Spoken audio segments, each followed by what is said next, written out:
Assalamualaikum warahmatullahi wabarakatuh. Alhamdulillah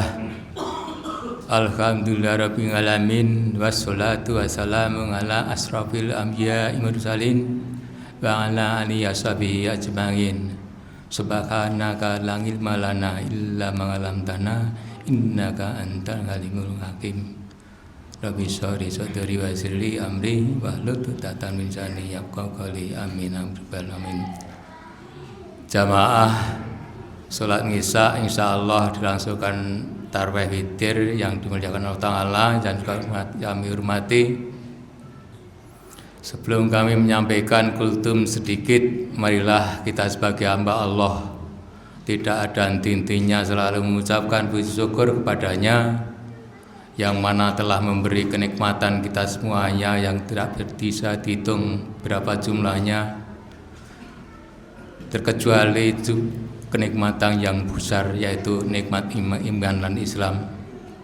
Mudah-mudahan nikmat yang besar ini selalu terikat pada hati kita sehingga kita semua bisa berkumpul di masjid yang mulia ini dalam rangka menjalankan ibadah sesuai dengan perintah-perintah Allah SWT, yaitu sholat berjamaah. Mudah-mudahan amal ibadah kita terima Allah Ta'ala, dan barangkali ada kekilapan, kekeliruan dalam ibadah kita, Allah selalu mengampuninya. Amin Allahumma amin. Tidak lupa pula sholawat dan salam kita aturkan kepada junjungan kita Sang Baginda Muhammad SAW, yang mana selalu kita tunggu-tunggu dan selalu kita ikuti akhlakul karimahnya, dan selalu kita tunggu syafaatnya di dunia ini apalagi di akhirat nanti. Sallallahu ala Muhammad. Bapak-bapak, ibu-ibu semua jamaah yang kami hormati, masih semangat ya bapak-bapak ya? Tinggal berapa jam lagi kita puasa sudah habis, sudah selesai. Mudah-mudahan bisa sempurna puasa kita. Marilah kita tidak ada henti-hentinya. Saya selalu mengajak mensyukuri nikmat yang besar ini, yaitu nikmat iman dan Islam. Bagaimana terserah sesuai dari kemampuan masing-masing.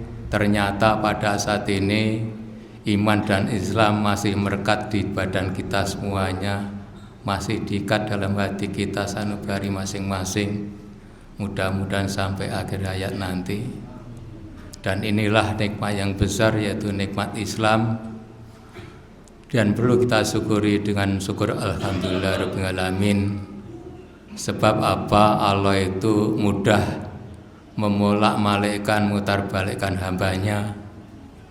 Yang semula orang kaya jadi miskin, yang derajatnya tinggi jadi asor, yang asor jadi tinggi derajatnya, yang sakit jadi sembuh, yang sudah sehat jadi sakit, atau yang mati jadi hidup lagi, atau yang hidup jadi mati, atau bisa yang semula Islam jadi murtad, ada juga yang murtad akan menjadi Islam. Bagi Allah gampang dan mudah. Maka untuk itulah mari kita kenikmat yang besar ini kita ikat dalam hati sanubari masing-masing sesuai dengan kemampuan, dan kita syukuri syukur alhamdulillah rabbil alamin. Dan nikmat yang besar yang kedua adalah kita terima kasih pada hamba Allah.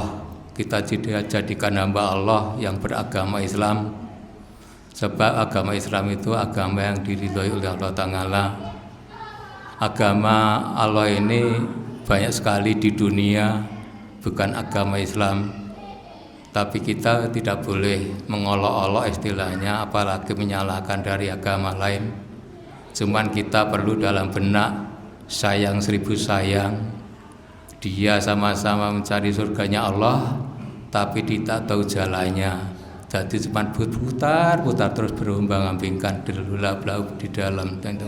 Itu alhamdulillah kita diberi Allah agama yang diridhoi Allah, yaitu agama Islam. Mudah-mudahan agama Islam nikmat yang besar ini tidak lepas dari hati kita sampai akhir meninggal dunia nanti. Allahumma sholli ala sayyidina Muhammad. Alhamdulillahirabbil alamin. Dan tidak kalah pentingnya lagi adalah nikmat yang terbesar. Nikmat yang terbesar adalah Al-Quran. Tidak ada bandingnya. Al-Quran adalah suatu hidayah. Ini suatu pitutuh aturan bagi umat manusia yang hidup di semua alam dunia ini, alamnya Allah ini. Jadi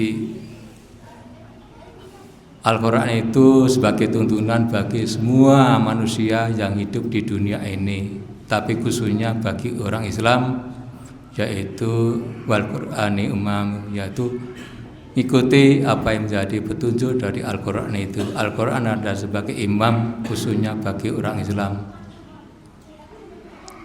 Dan sesuai dari perintah Allah, walaupun toh ini Al-Quran ini harus dibaca. Saya tidak ngajak-ajak, saya tidak memaksakan, bacalah sering-sering Al-Quran, walaupun toh tidak tahu artinya. Dibaca setiap saat boleh, sesuatu yang waktu longgar juga boleh.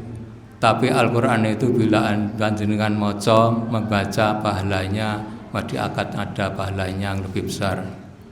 Seperti halnya kita baca Al-Quran, satu huruf itu pahalanya 10 kali lipat. Itu kalau baca biasa. Tapi kalau dalam keadaan wudhu gantung istilahnya belum batal, panjenengan baca Al-Quran itu pahalanya 25 kali kelipatan. Ini jadi diusahakan kalau baca Al-Quran terlebih dahulu berwudu, bersuci dahulu. Ini belum seandainya panjenengan sedaya habis sholat fardu membaca Al-Quran belum batal, pahalanya bisa 50 kali kelipatan, bisa 100 kali kelipatan. Ini luar biasa. Bagi bapak-bapak jamaah sini sering saya lihat, alhamdulillah luar biasa. Mudah-mudahan saya istiqomah. Setiap habis sholat fardu tidak pergi langsung baca kitab suci Al-Quran. Luar biasa. Bisa dibaca di dalam masjid, bisa di dalam rumah. Syukur bagi di rumah juga dibaca. Masalahnya kalau di rumah tidak sering dibacakan Al-Quran adalah peribahasanya seperti halnya rumah itu rumah kuburan. Ini luar biasa. Mari kita ngajak, khusus saya pribadi, mudah-mudahan nanti bisa menjalankan sesuai dengan kemampuan masing-masing.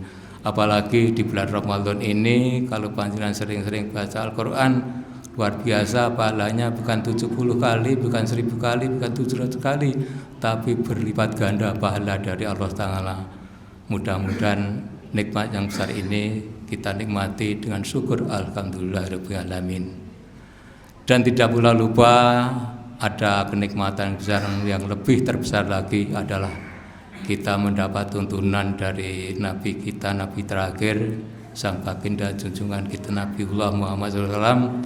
Beliau adalah Nabi yang terakhir yang berjuang tentang syariat Islam, dinul Islam, tentang dari alam kegelapan, masa kebodohan, sehingga menjadi alam benderang seperti yang saat ini kita rasakan bersama ini berkat jasa beliau. Dan beliaulah ingin menyempurnakan bagi orang-orang yang iman, bagi orang yang mukmin, kalau ingin menyempurnakan imannya, berbuatlah tentang kebaikan, berbakti dan beramal budi pekerti yang baik. Sebab sabda Rasulullah SAW, akmalul mu'minina imanan ahsanuhum khuluqa, yang artinya orang mukmin yang paling sempurna imannya adalah orang yang selalu memperbaiki amal budi pekertinya. ini yang selalu kita tunggu-tunggu, yang kita ikuti jejak beliau adalah sebagai akhlakul karimah. Dan mudah-mudahan orang pengikut-pengikutnya beliau adalah bisa mentaati apa yang menjadi tuntunan beliau, sehingga kita bisa diberi kekuatan. Mudah-mudahan Allah memberi kekuatan pada kita bisa menjadi orang yang berbudi baik, akhlakul karimah sesuai dari tuntunan-tuntunan beliau.